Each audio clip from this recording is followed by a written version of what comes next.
I'll show you how paano gawin itong tiny flowers na to.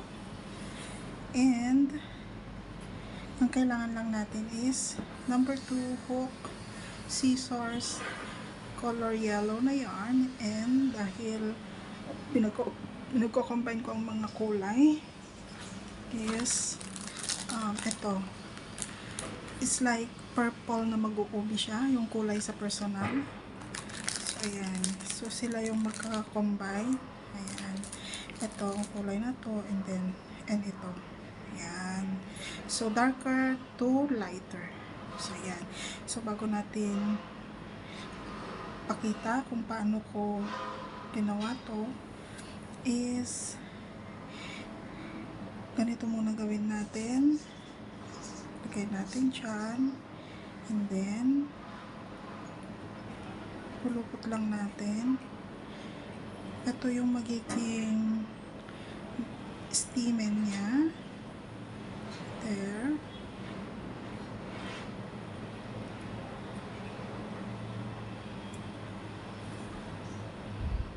Okay.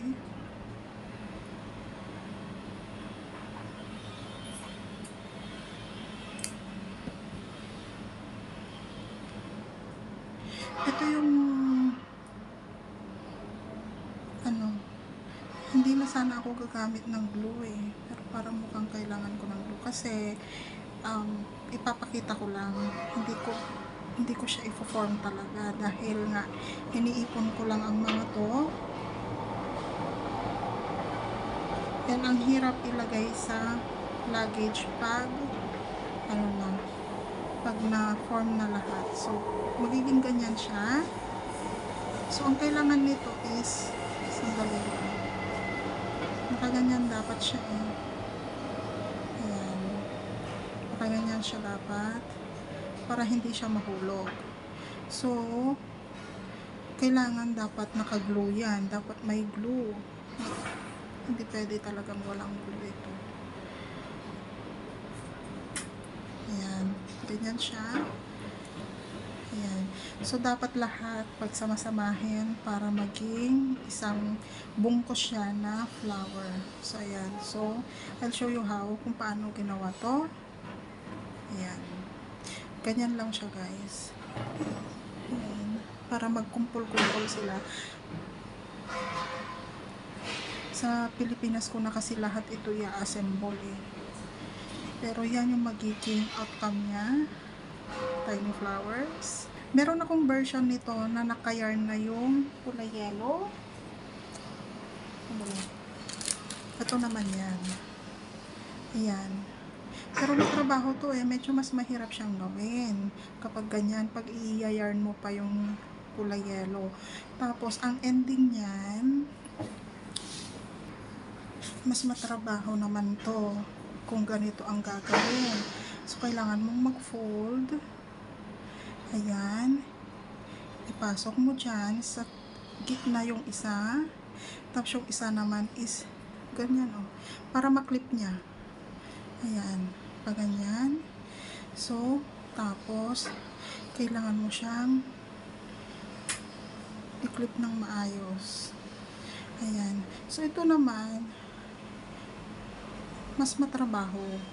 Kasi lagyan mo rin siya ng glue dyan para hindi siya gumalaw. Tapos, kailangan mong ipulupot talaga to.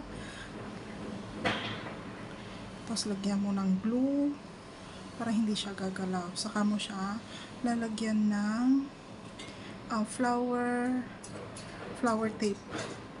Ayan. So, ganyan naman yan. So, diretso na yung yellow. Ganyan. Pero sabi ko, kasi nga, mas mahirap tong gawin na i-stitch mo yung yellow dahil ang hirap. Tapos mag-change color ka. So, ang ginawa ko, diretso na muna. Tapos, ganyan na lang. Diba? Mas mabilis pa yan. So, ayan. So, pakita ko lang kung paano gumawa ng tiny flower na ganito. Ayan. Sandali. So, let's start kung paano to gawin. So, ang kailangan lang natin is you need to do a magic ring. Magic ring, ganyan. Dapat pa-X. Dito mo siya ipapasok. Kunin mo doon. Then, stitch. Mag-stitch ka ng isa, dalawa, tatlo. 1, 2. So, kailangan natin mag-double stitch. 1 and 2. Double stitch. Yan. 1. Ayan. 1, 2, 3. Ay, tatlo lang pala yung ginawa ko. Sorry. Ulitin natin. Tatlo lang yung nagawa ko ano doon. So, ayan. Start ulit tayo, guys. So, chain 4. 1, 2, 3, and 4. So, ayan. Chain 3 ulit. 1, 2, 3. Bakit tatlo yung sumunod, 4 na chain yung sa gilid? Kasi guys, dun sa gilid, magko-curve siya. Kaya kailangan may sobra na isa para hindi siya mabibitin. Ayan. So, hindi siya liliit ng sobra. So, ayan. Chain 4. 1, 2, 3, and 4. So, you need to lock. Ayan. So, ganyan lang guys. Paulit-ulit lang yung gagawin natin dyan. Nag-voice over ako kasi mali yung sinasabi ko dyan. Sabi ko, double. Pero, it's not double. It's 3 chain. Kaya sabi ko, mag-voice over na lang ako kasi mali yung sinasabi ko. Kasi double ako ng double dyan.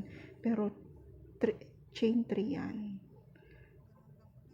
Ayan, sa 2 and 3. Ayan, 3 chain.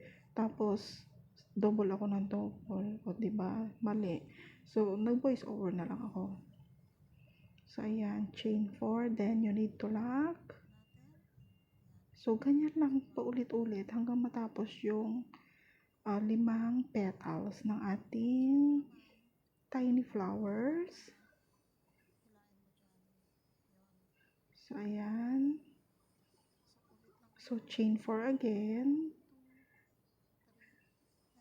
Kahit yung mga baguhan na hindi pa ganun ka marunong mag-crochet, kayang-kaya nito, guys. And 3. Then, chain 1, 2, and 3. Then, chain 4 again. 1, 2, 3, and 4. Ay, alam niyo yun, yung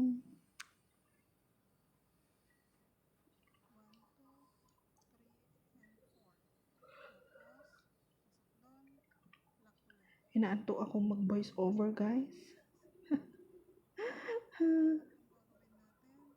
Kaya siya sinasabi na magic ring kapag pinulupot mo sa daliri mo. Kasi yung sa dulo, pwede mo yun hilain na pang tighten. Kung malaki yung butas, hihilain mo yun, liliit yung butas na mo sa daliri mo. So, ayan. Patapos na tayo. Konti na lang yan. Last petals na.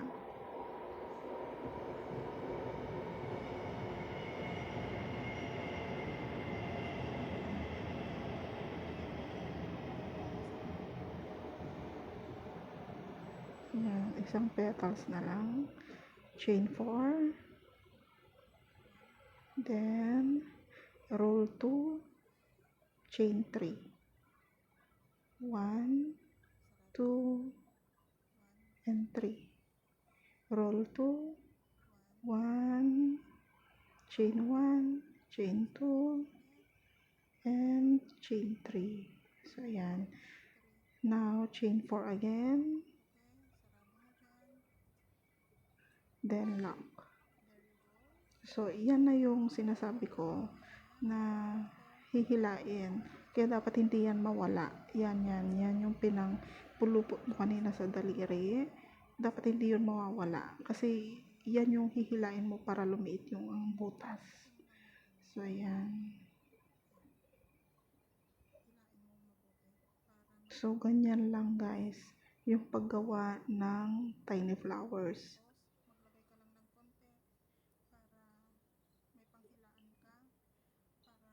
Ayan. So, tiyagaan lang yung paggawa ng maliliit na tiny flowers. Pero, ang ganda ng kalalabasan yan. Maganda kapag napagsama-sama mo na silang lahat. Yun nga lang kasi, talagang patient yung paggawa ng ganyan kaliliit na bulaklak. Ayan. Insert ko dito ulit yung kinuha ko sa Google na picture ng kanyang mga bulaklak. So, ayan. Kailangan talagang i-glue yan.